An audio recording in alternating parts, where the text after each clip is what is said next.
How to image search on Pinterest. First of all, open up the Pinterest application on your phone. You are now in the Pinterest homepage. You can view images and videos selected based on your activity and interests over here. This includes pins from accounts and boards you follow. On this page, go to the bottom panel and tap on the plus icon in the middle.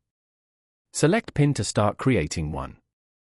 You can now choose photos and videos from your camera roll over here. Select the photo that you want and then tap on Next at the top right corner. Here, you can add a title and description for this pin.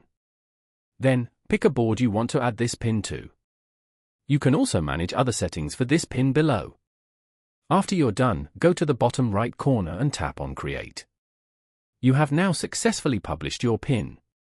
Now, tap on Saved at the bottom right.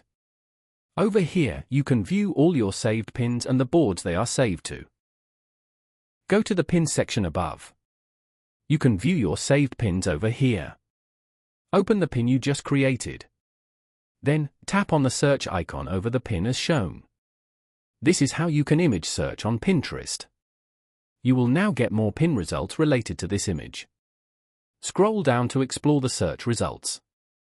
Following these steps, you can easily image search on Pinterest.